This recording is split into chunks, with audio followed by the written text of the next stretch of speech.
Hello hello students. नमस्कार, सभी को नमस्कार। कैसे हैं आप लोग? आई थिंक आप सभी बहुत अच्छे होंगे घर पर।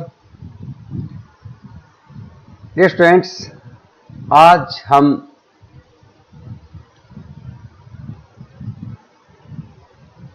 अध्ययन करने जा रहे हैं इलास्टिसिटी ऑफ डिमांड, मांग की लोच। इसको हम दो भागों में अध्ययन करेंगे। पहले भाग में मांग की लोच का सामान्य परिचय, मांग की लोच की परिभाषाएं, मांग की लोच की श्रेणियां और मांग की लोच का मापन, measurement of elasticity of demand. बाद की पीपीटी में हम अध्ययन करेंगे मांग की लोच को प्रभावित करने वाले कारक, मांग की लोच का महत्व, मांग की आय लोच, इनकम इलास्टिसिटी ऑफ डिमांड, और मांग की तिरछी या आड़ी लोच, cross elasticity of demand. Dear students, आओ प्रारंभ करते हैं मांग की लोच, इलास्टिसिटी ऑफ डिमांड। यदि हम सामान्य परिभाषा के रूप में देखें तो किसी वस्तु की कीमत में परिवर्तन के फलस्वरूप मांग मात्रा में जो परिवर्तन होता है उसको हम मांग की लोच कहते हैं। मांग की लोच एक वाइड टर्म है। मांग की लोच कई प्रकार की हो सकती है। मांग की कीमत लोच, मांग की आय लोच, मांग की तिरछी या आड़ी लोच और मांग की प्रतिस्थापन लोच। यदि सामान्यतः मांग की लोच वर्ड का इस्तेमाल किया गया है तो उसका तात्पर्य होता है मांग की कीमत लोच, प्राइस इलास्टिसिटी ऑफ डिमांड। एक बार पुनः डेफिनेशन के रूप में देखते हैं। मांग की कीमत लोच किसी वस्तु की कीमत में परिवर्तन के फलस्वरूप मांग मात्रा में जो परिवर्तन होता है उसकी माप को हम मांग की कीमत लोच कहते हैं, प्राइस इलास्टिसिटी ऑफ डिमांड कहते हैं। यदि हम थोड़ा सा इसके डीप में जाएं, मांग का नियम, लॉ ऑफ डिमांड, मांग का नियम हमें बताता है कि किसी वस्तु की कीमत और उसकी मांग मात्रा में विपरीत संबंध होता है। अर्थात यदि किसी वस्तु की कीमत कम हो जाती है तो उसकी मांग मात्रा में वृद्धि हो जाती है, और यदि किसी वस्तु की कीमत में वृद्धि हो जाती है, बढ़ जाती है कीमत, तो उसकी मांग मात्रा कम हो जाती है। मांग की लोच और मांग के नियम में क्या डिफरेंस है? मांग का नियम केवल हमें किसी वस्तु की कीमत और उसकी मांग मात्रा में जो परिवर्तन होता है उसकी दिशा को बताता है। अर्थात किस दिशा में हुआ, कीमत में वृद्धि हुई, मांग मात्रा कम होगी, दिशा को इंगित करता है। जबकि मांग की कीमत लोच दिशा के साथ साथ उसके परिमाण को भी बताती है कि किस दिशा में परिवर्तन हुआ और कितना परिवर्तन हुआ। अब यदि हम मांग की लोच केवल बोलें तो इसका मतलब प्राइस इलास्टिसिटी ऑफ डिमांड है, अर्थात मांग की कीमत लोच। आगे चलते हैं।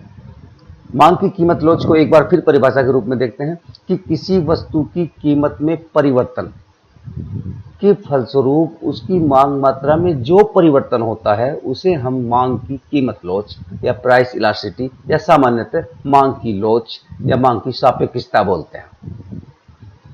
वैसे तो मांग की लोच की परिभाषा बहुत सारे अर्थशास्त्रियों ने दी है, लगभग इसी प्रकार की है, जिनमें मार्शल, स्थम, बेयर्स, लैप्टविच, प्रोफेसर स्टोनियर वेहेग, श्रीमती जॉन रॉबिन्सन, इन्होंने बहुत सारी परिभाषा दी है। सबने अलग अलग परिभाषा दी है। लगभग है मांग मात्रा और कीमत में परिवर्तन के फलस्वरूप जो मांग मात्रा में परिवर्तन होता है, अर्थात दोनों में जो परिवर्तन होता है उसकी माप को हम मांग की कीमत लोच कहते हैं। इसको हम बोल सकते हैं कि मांग की लोच बराबर होती है मांग में आनुपातिक परिवर्तन अपॉन कीमत में आनुपातिक परिवर्तन। हमेशा मांग की लोच ऋणात्मक आती है, क्योंकि किसी वस्तु की कीमत और उसकी मांग मात्रा में विपरीत संबंध होता है। कीमत कम होगी, मांग मात्रा में वृद्धि होगी। यदि वस्तु सामान्य है, वो हम मांग के नियम में पहले भी पढ़ चुके हैं, पिछली क्लासों में पढ़ चुके हैं कि विफिन पैराडॉक्स होता है जिसमें आय प्रभाव ऋणात्मक हो जाता है, लेकिन सामान्य पे वस्तु की कीमत और उसकी मांग मात्रा में विपरीत संबंध पाया जाता है। लेकिन यदि हम कैलकुलेशन के रूप में, तो माइनस चिन्ह को हम भूल जाते हैं, हटा देते हैं। आवश्यक नहीं है कि हर बार हम माइनस चिन्ह को लगाएं। मैथमेटिकल इकोनॉमिक्स में शायद आवश्यकता होती है, लेकिन यहाँ पर माइक्रो इकोनॉमिक्स में हम माइनस चिन्ह को छोड़ सकते हैं।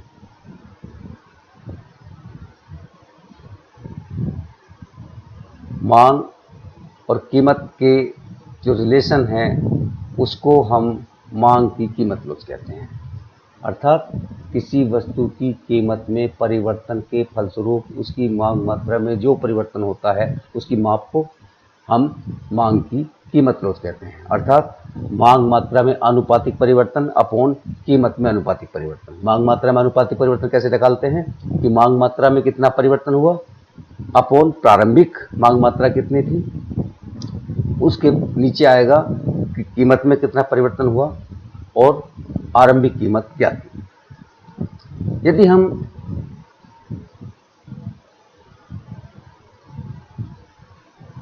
मांग मात्रा की ये कुछ काइंड्स हैं प्राइस इलास्टिसिटी ऑफ डिमांड की, इनका अध्ययन करते हैं। Perfectly elastic demand, relatively elastic demand, elasticity of demand equal to utility, इकाई के बराबर, relatively inelastic demand, perfectly inelastic demand. ये कुछ हैं, इनका अध्ययन हम डायग्राम के द्वारा अब ये करते हैं। पहला है परफेक्टली इलास्टिक डिमांड, पूर्णतः लोचदार मांग।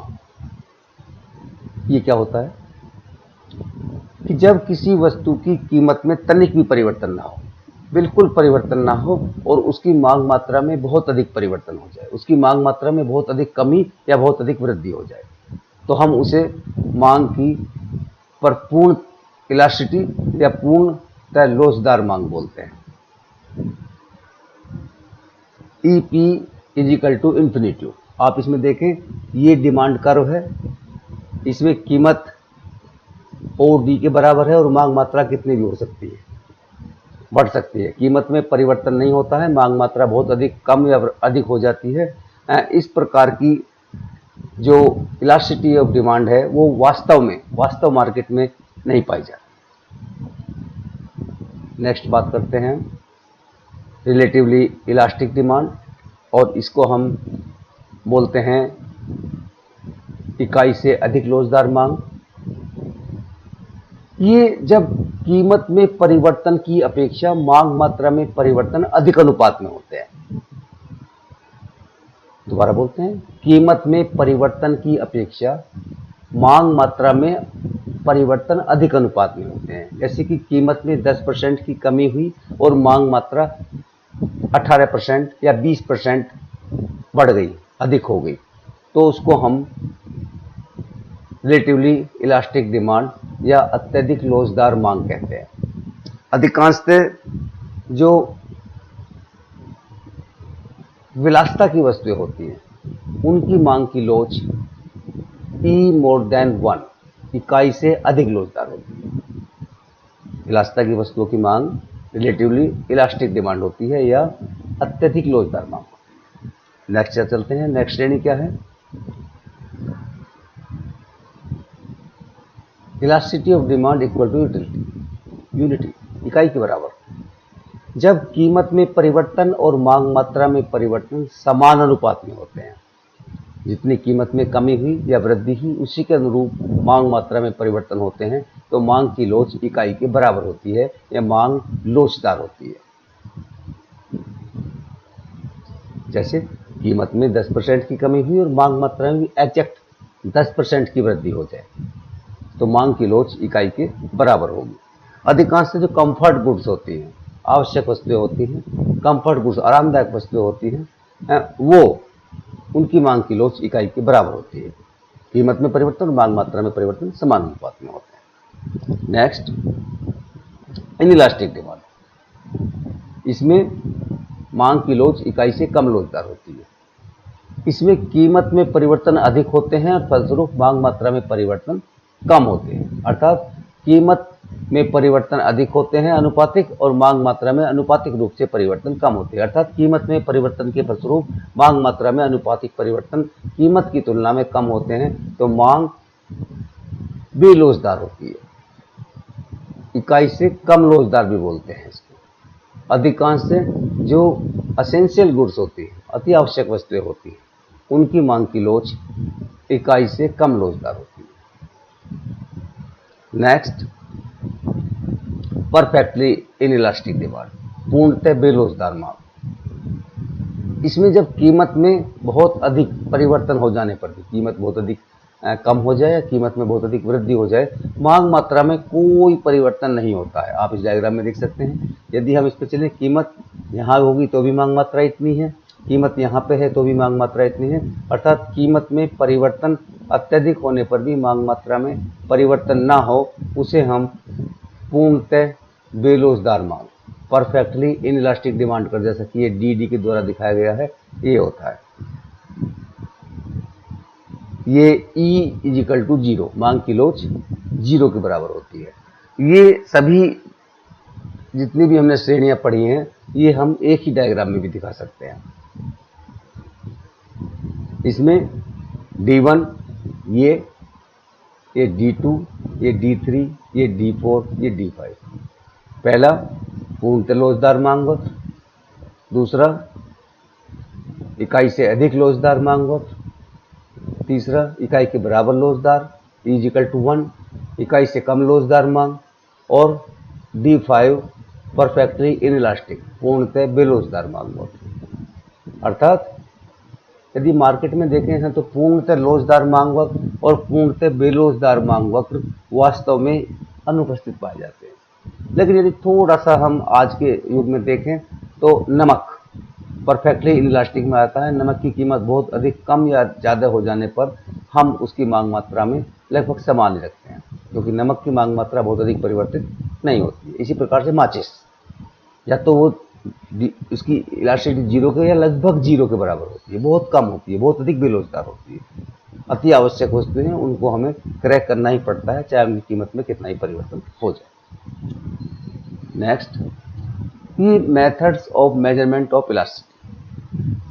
मांग की लोच का मापन। मांग की लोच का मापन हम कैसे करते हैं? इसका बहुत से जगह न्यूमेरिकल भी हैं मांग की लोच के, लेकिन हमारे यहाँ न्यूमेरिकल्स नहीं आते हैं। छोटा मोटा 1 नंबर का क्वेश्चन न्यूमेरिकल्स में आ सकता है। वैसे वास्तव में पूरा क्वेश्चन ही आता है 5 नंबर, 10 नंबर या 20 नंबर का। इसमें 4 मेथड दिए हुए हैं, इनको अध्ययन करते हैं। पहला है परसेंटेज मेथड, दूसरा है टोटल आउटले मेथड, तीसरा है जियोमेट्रिक मेथड और पॉइंट मेथड, और फोर्थ है arc elasticity of demand. Percentage और प्रतिशत विधि, इसको हम मांग की लोच की प्रतिशत विधि भी बोलते हैं। इसको प्रोफेसर फ्लैक्स ने बताया था। इसमें मांग मात्रा में कितना परिवर्तन होता है और वस्तु की कीमत में कितना परिवर्तन होता है, उसके अनुपात को हम मांग की लोच उससे माप सकते हैं। जैसा कि इसमें दिखाया गया है कि ED = percentage change in quantity demanded upon percentage change in price. अर्थात मांग मात्रा में प्रतिशत परिवर्तन कितना हुआ और उसी के अनुरूप कीमत में कितना परिवर्तन हुआ, इनके अनुपात को इसमें हम निकाल सकते हैं। इसको delta Q upon delta P into P upon Q के द्वारा हम मांग की लोच परसेंटेज मेथड के द्वारा निकाल सकते हैं। एक बार पुनः बताता हूँ, प्रोफेसर फ्लैक्स ने इसको बताया था। इसे हम फ्लैक्स की प्रतिशत रीति भी बोलते हैं, फ्लैक्स की प्रतिशत विधि भी बोलते हैं। नेक्स्ट, टोटल आउटले, और इसको हम एक्सपेंडिचर मेथड भी बोलते हैं। इसको कुल व्यय रीति भी बोलते हैं, क्योंकि इसका जो ये बताया था, ये अल्फ्रेड मार्शल जैसे लिखा this method is propounded by professor Alfred Marshall ने बताया था, इसीलिए हम इसको मार्शल की इकाई रीति भी बोलते हैं।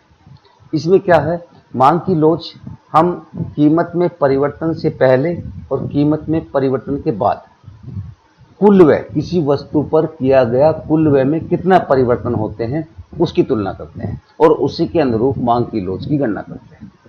पुनः कीमत में परिवर्तन से पहले और बाद में कुल आउटले, कुल व्यय, उस वस्तु पर किया गया कुल व्यय, कुल एक्सपेंडिचर में क्या परिवर्तन होता है, कितना रहता है, उसी के अनुरूप हम मांग की लोच ज्ञात करते हैं। इसे देखते हैं, इसका सूत्र दे रखा है, कैसे आउटले निकालते हैं। TO is equal to T Q, कुल मात्रा कितनी है, कीमत से इसको गुणा कर देते हैं, दे रखा total outlay, total quantity, price of commodity. ये फॉर्मूला है केवल कुल व्यय, टोटल एक्सपेंडिचर निकालने का, आउटले निकालने का। एक टेबल दी हुई है, डिमांड शेड्यूल है, इसको हम देखते हैं। ये स्टेज हैं, stage first, stage second, stage third. इसमें हम सिर्फ ये देखना है कि कीमत में परिवर्तन से कुल व्यय में क्या परिवर्तन आए। स्टेज यदि फर्स्ट की बात हम करें, स्टेज फर्स्ट हम देखते हैं, प्राइस ऑफ द कमोडिटी, ये 5 रुपये प्रति वस्तु है, 2.5 रुपये प्रति वस्तु है, 1 रुपये 25 पैसे प्रति वस्तु है, अर्थात कीमतें कम होती जा रही हैं। आप देखें कीमत कम होने पर भी टोटल एक्सपेंडिचर, यहाँ पर आ जाए आउटले 5,000, 5,000, 5,000, अर्थात यदि कीमत में कमी हो या कीमत में वृद्धि हो, टोटल एक्सपेंडिचर, कुल आउटले में कोई परिवर्तन ना हो, तो मांग की लोच इकाई के बराबर होती है। पुनः एक बार, कीमत में कमी या कीमत में वृद्धि के फलस्वरूप मांग मात्रा इस प्रकार से परिवर्तित हो कि मांग पर या वस्तु पर किए गए कुल व्यय में कोई परिवर्तन ना हो, अर्थात कुल व्यय समान रहे, तो मांग की लोच इकाई के बराबर होती है। पीडी इक्वल टू 1 आप देख सकते हैं, कुल व्यय 5,000। स्टेज सेकंड में देखते हैं, कीमत कम होती जा रही है और आप इसमें देखें कीमत कम होने के साथ साथ कुल व्यय में वृद्धि, टोटल एक्सपेंडिचर में वृद्धि होती जा रही है। ये 5,000, 7,500, 8,750। किसी वस्तु की कीमत कम होने पर यदि उसके टोटल एक्सपेंडिचर में, कुल आउटले में, कुल व्यय में वृद्धि होती हो और कीमत के अधिक होने पर कुल व्यय में कमी होती हो। एक बार पुनः, कीमत के कम होने पर कुल व्यय में वृद्धि और कीमत के अधिक होने पर कुल व्यय में कमी होती हो, तो उन वस्तुओं की मांग की लोच इकाई से अधिक होती है, मोर देन यूनिटी होती है। आप देख सकते हैं कीमत कम हो रही है, कुल व्यय में वृद्धि हो रही है, मांग की लोच इकाई से अधिक। इसके बिल्कुल जस्ट उल्टा यदि हम देखें, कीमत कम होती जा रही है, कुल व्यय कम होता जा रहा है, टोटल एक्सपेंडिचर कम होता जा रहा है। यदि कीमत कम होने पर कुल व्यय कम और कीमत अधिक होने पर कुल व्यय अधिक हो रहा हो, तो मांग की लोच इकाई से कम लोचदार या अपेक्षाकृत बेलोचदार हो जाती होती है। पुनः एक बार दोहराते हैं कि जब कीमत में परिवर्तन से कुल व्यय में कोई परिवर्तन ना हो, कुल व्यय समान रहे, मांग की लोच इकाई के बराबर। जब कीमत में परिवर्तन से कुल व्यय में ऐसे परिवर्तन हो कि कीमत कम होने पर कुल व्यय अधिक और कीमत के अधिक होने पर कुल व्यय कम हो, तो मांग की लोच इकाई से अधिक लोचदार होती है। इसका जस्ट उल्टा यदि हम कर दें, कीमत के कम होने पर कुल व्यय कम और कीमत के अधिक होने पर कुल व्यय अधिक हो, समान दिशा में परिवर्तित हो रहे हो, तो मांग की लोच इकाई से कम लोचदार होती है। और इसमें आप देखें, ये कंफर्ट गुड्स की वस्तुएं होती हैं, ये विलासिता की वस्तुएं होती हैं, और जो इकाई से कम होती हैं वो अति आवश्यक वस्तुएं होती हैं, एसेंशियल गुड्स की श्रेणी में आती हैं। ये टोटल एक्सपेंडिचर मेथड का डायग्राम है, आप इसमें देख सकते हैं। ये प्राइस है, ये टोटल एक्सपेंडिचर है। यदि ये यहाँ से लेकर यहाँ तक समान है total expenditure, ED equal to 1 है, यहाँ पर कीमत कम हो रही है, कुल व्यय कम होता जा रहा है, ईडी मोर देन 1 है, अर्थात इकाई से अधिक लोचदार है। विलासिता की वस्तुएं, इस पे आप देखें कीमत कम होती जा रही है, कुल व्यय कम होता जा रहा है, कीमत बढ़ती जा रही है, कुल व्यय बढ़ता जा रहा है, ईडी लेस देन 1, अर्थात बेलोचदार मांग, इकाई से कम लोचदार मांग। असेंशियल गुड्स की मांग की लोच इस प्रकार की होती है, इकाई से कम होती है। नेक्स्ट मेथड है जियोमेट्रिक और पॉइंट मेथड। इसमें हम, ये भी अल्फ्रेड मार्शल ने इसको प्रतिपादन किया था। इसमें हम किसी मांग वक्र के नीचे का भाग किसी बिंदु पर यदि हम मांग की लोच माप रहे हैं, तो उस बिंदु पर मांग की लोच मापने के लिए हम नीचे का भाग और ऊपर के भाग का तुलना करते हैं, अनुपात निकालते हैं। इसमें जैसे लिखा है कि lower segment of the demand curve, upper segment of the demand curve. Lower segment में अपर सेगमेंट का भाग दे देते हैं तो हमारी मांग की लोच आ जाती है। ये विधि तब इस्तेमाल की जाती है जब मांग में बहुत कम परिवर्तन हो, कीमत में परिवर्तन के फलस्वरूप मांग में बहुत कम परिवर्तन हो। यदि कीमत में बहुत अधिक परिवर्तन है, उसके फलस्वरूप मांग मात्रा में बहुत अधिक परिवर्तन है, तो उसके लिए हम नेक्स्ट मेथड देखेंगे अभी, आर्क इलास्टिसिटी या चाप लोच विधि, उसका इस्तेमाल करते हैं। इसका डायग्राम देख लेते हैं। ये डायग्राम है, ये बिल्कुल मिड पॉइंट है। पी बिंदु जो है ये बिल्कुल मध्य बिंदु है इस रेखा का, P2 P या DD का इस मांग वक्र का, अर्थात इसमें नीचे का भाग और ऊपर का भाग समान है, बराबर है, इसलिए दोनों का भाग देंगे तो ED = 1। इससे ऊपर के सभी बिंदुओं पर ED more than 1, इसके सभी बिंदुओं पर नीचे के पर ED less than 1। जहाँ पर ये x अक्ष को मिल रहा है वहाँ ED = 0 और जहाँ y अक्ष को मिल रहा है वहाँ ED = अनंत होती है।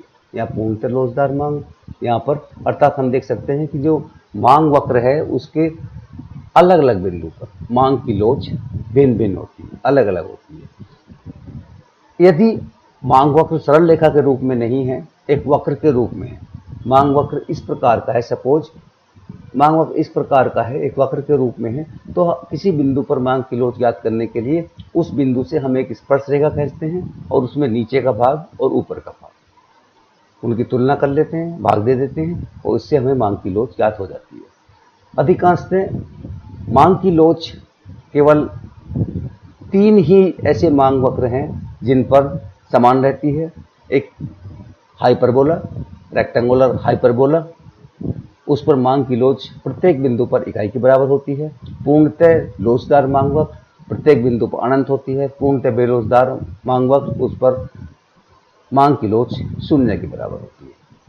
तो ये चीज़ें ध्यान रखनी है। 3 ही ऐसे वक्र होते हैं जिन पर मांग की लोच प्रत्येक बिंदु पर समान होती है। नेक्स्ट आर्क मेथड, जिसकी हम बात कर रहे थे। हाँ, इसमें ऐसा है जब कीमत में परिवर्तन अधिक मात्रा में होते हैं तो मांग मात्रा में भी अधिक परिवर्तन होते हैं, जिसके फलस्वरूप हम बिंदु रेखीय विधि के द्वारा मांग की लोच ज्ञात नहीं कर पाते हैं।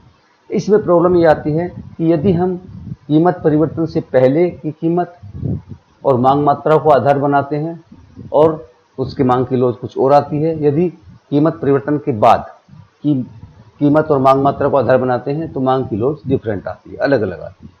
इसलिए हम कीमत परिवर्तन के बाद कीमत का औसत लेते हैं। इसी प्रकार जितने परिवर्तन के बाद मांग मात्रा का औसत लेते हैं, जिसके कारण हम आर्क इलास्टिसिटी के द्वारा मांग की लोच को ज्ञात कर सकते हैं। ये आप देख सकते हैं आर्क इलास्टिसिटी के द्वारा चेंज इन क्वांटिटी डिमांडेड, मांग मात्रा में परिवर्तन, original quantity plus new quantity, ये ले ली है। इसी प्रकार चेंज इन प्राइस, कीमत में कितना परिवर्तन हुआ, ओरिजिनल प्राइस पहले कितना प्राइस था और नया कितना प्राइस है। इस प्रकार से ये सूत्र आ जाएगा delta Q upon delta P into P1 plus P2 upon Q1 upon Q2। इसके द्वारा हम मांग की लोच ज्ञात कर सकते हैं। ये वही है, change in price, original quantity, new price, new quantity. तो इसके द्वारा मांग की लोच को हम ज्ञात कर सकते हैं। इसका रेखा चित्र भी देख लेते हैं। ये एक रेखा चित्र है, ये डिमांड कर्व है, इसके R0 R1 ये एक चाप है, इस पर हम मांग की लोच ज्ञात करते हैं। इस पर मांग की लोच ज्ञात करने के लिए हमें कीमत में जो परिवर्तन हुआ उसका औसत ले लेते हैं और मांग में जो परिवर्तन हुआ उसका औसत ले लेते हैं, जिसके फलस्वरूप हम मांग की चाप लोच विधि द्वारा मांग की लोच का गणना करते हैं। इसमें आप एक और बात का ध्यान रखा है कि इसमें यदि हम एक ये रेखा खींचे इसको मिलाती हुई, तो ये रेखा दो बिंदु R0 और R1 के बीच डिमांड करके मांग की लोच को प्रकट करती है। मांग वक्र जितना उत्तल होगा, मांग वक्र जितना कॉन्वेक्स होगा, उतनी ही मांग की लोच, जो रेखा की मांग की लोच है, वो ओरिजिनल मांग लोच से थोड़ी सी दूर होगी, जितना अधिक उत्तल होगा। आप थोड़ा सा इतना ही ध्यान रखें कि हम इसमें औसत लेते हैं और एक चाप पर मांग लोच की गणना करते हैं। ये फैक्टर अफेक्टिंग ऑफ डिमांड है, जैसा कि हमने बताया था। हम इसको नेक्स्ट जो हमारा प्रेजेंटेशन होगा, अभी नेक्स्ट क्लास हो, उसमें हम इसको देखेंगे। तो अभी आप यहीं तक ध्यान रखें, मापन तक। इसको फैक्टर अफेक्टिंग है या इम्पोर्टेंस है या इनकम इलास्टिसिटी ऑफ डिमांड है, ग्रॉस इलास्टिसिटी ऑफ डिमांड है, इसको नेक्स्ट हम स्लाइड में देखेंगे। डियर स्टूडेंट्स, इसको पढ़ें, इसमें से क्वेश्चन भी आते हैं और बड़ा इम्पोर्टेंट ये यूनिट है। कोई चीज़ समझ में ना आए तो मुझसे संपर्क कर सकते हैं, मेरे को आप व्हाट्सएप कर सकते हैं कि क्या प्रॉब्लम है। इसको हम पुनः प्रेजेंट करेंगे, पुनः बताएंगे, मैं आपको फ़ोन करूँगा और बताने की कोशिश करूँगा। एक बार फिर वही, कोरोना काल चल रहा है, अपने आप को सुरक्षित रखें, हाथ धोते रहें, सैनिटाइजर का प्रयोग करें, भीड़ में जाएं तो मास्क का इस्तेमाल करें, सोशल डिस्टेंसिंग बनाए रखें, अपना ध्यान रखें। आप बहुत बहुमूल्य हैं, आप बहुत अच्छे हैं। इसी के साथ ओके ओके डियर स्टूडेंट्स।